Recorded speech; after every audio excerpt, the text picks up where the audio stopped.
کہ جب کوئی شخص نماز پڑھنے کے لیے کھڑا ہوتا ہے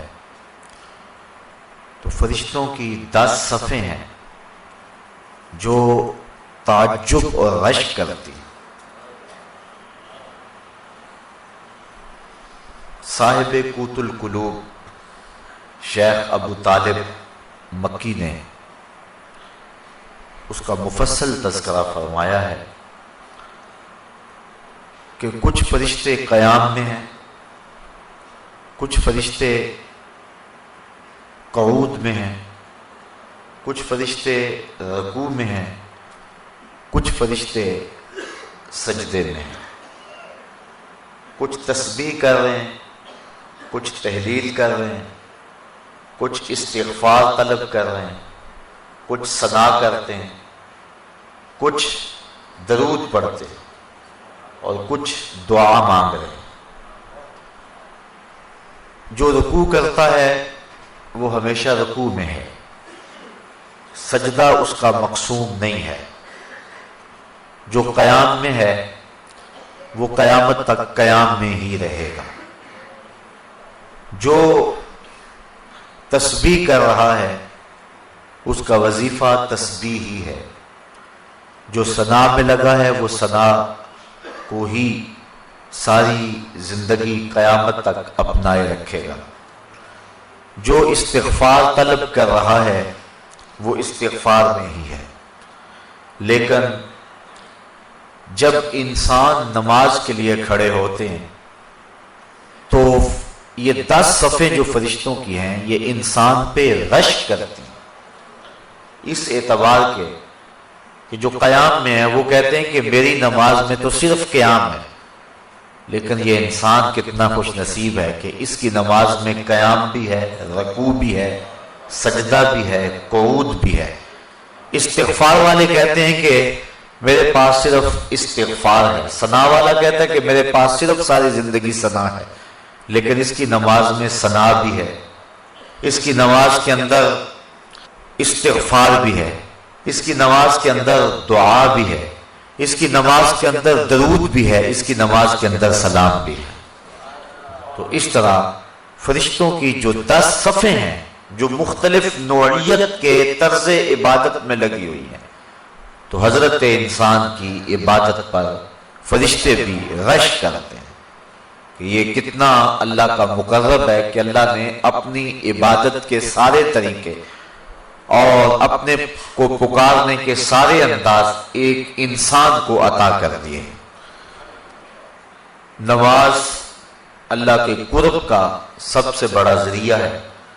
حضرت شیخ مجدد الفسانی علیہ رحمہ فرماتے ہیں کہ جو لذت نماز میں ہے وہ کسی اور جگہ موجود نہیں ہو سکتی ہے۔ نماز کی فضیلت، مجد و شرف، اس کا انداز اور اس کا آپ اندازہ اس سے لگا سکتے ہیں کہ نماز تو مجد و شرف اور فضل و کمال کا سبب ہے ہی، جو اذان ہے اس کی اتنی برکتیں ہیں کہ حضور نبی رحمت صلی اللہ علیہ وآلہ وسلم نے فرمایا المؤذنون اطول الناس اعناقا یوم القیامہ، قیامت کے دن سب سے اونچی گردنیں اذان دینے والوں کی ہوں گی۔ یہ حضرت معاویہ رضی اللہ تعالی عنہ سے مروی ہے۔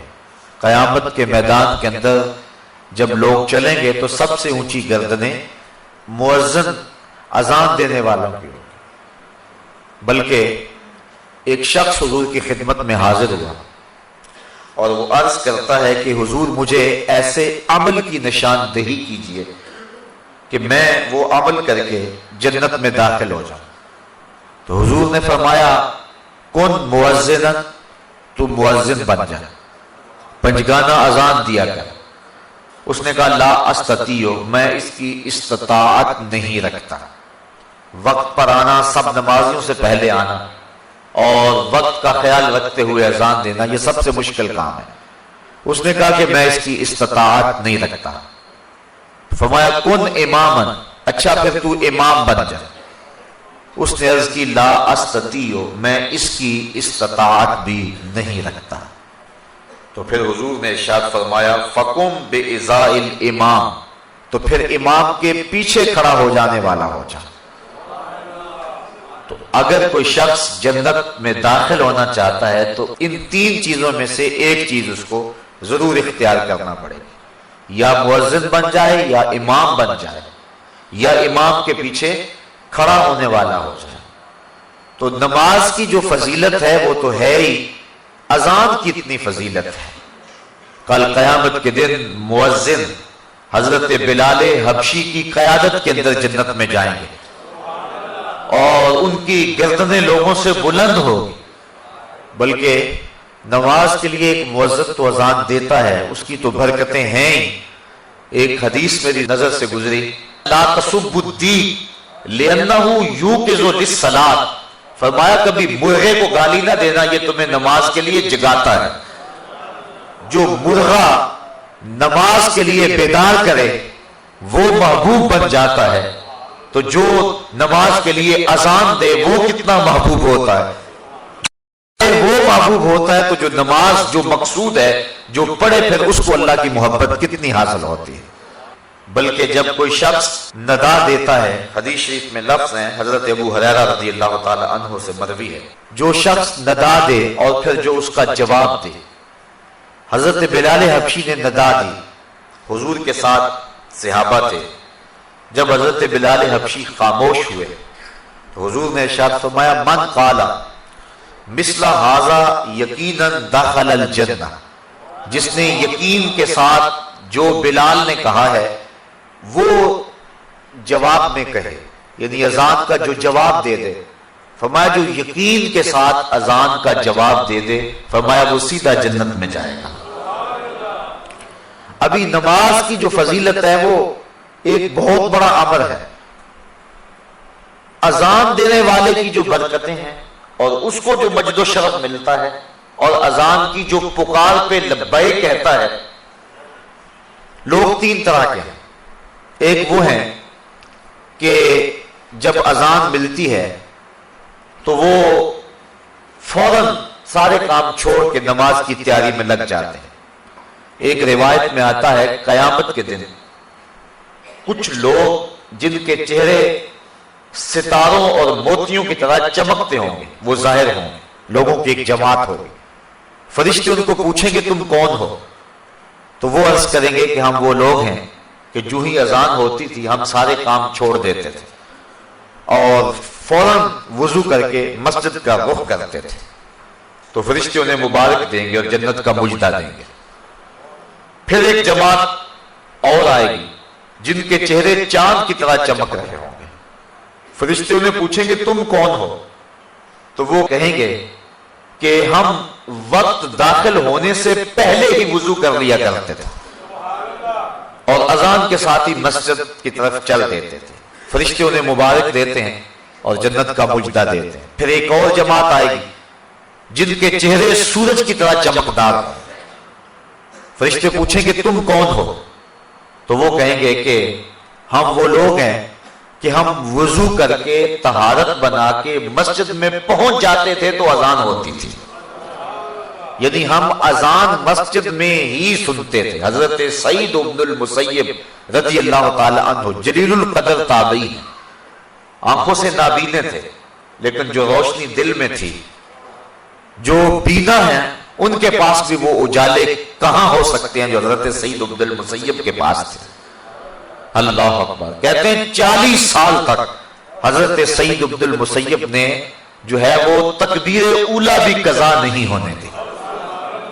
اسی وجہ سے ان کا نام پڑ گیا تھا حمامت المسجد، مسجد کا کبوتر، یعنی جس طرح کبوتر ہیں مسجدوں کے اندر رہتے ہیں، تو حضرت سعید بن المسیب کا یہ نام پڑ گیا تھا۔ حالانکہ وہ آنکھوں سے نابینے تھے لیکن انہوں نے مسجد کی حاضری کا اس طرح التزام کیا کہ ان کا نام ہی حمامت المسجد پڑ گیا تھا۔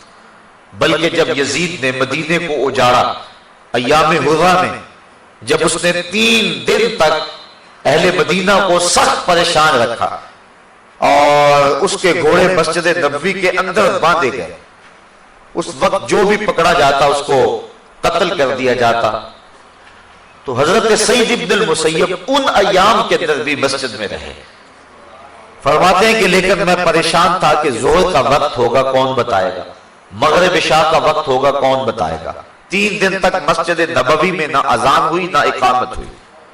یہ بڑے خطرناک دن آئے ہیں، اور یہ یزید بدبخت نے جس طرح کربلا میں ظلم کیا، اس نے مکہ المکرمہ میں بھی ظلم کیا اور اس نے مدینہ رسول میں بھی ظلم کیا، اور 3 دن تک مسجد نبوی میں اس کے ظلم کی وجہ سے اذان اور اقامت نہیں ہوئی۔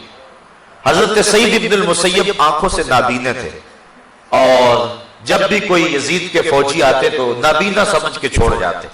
فرماتے ہیں میں پریشان تھا کہ مجھے نمازوں کے وقت کا کون بتائے گا۔ اس مشکل وقت میں انہیں یہ پریشانی لاحق تھی کہ کہیں نماز کا وقت نہ گزر جائے۔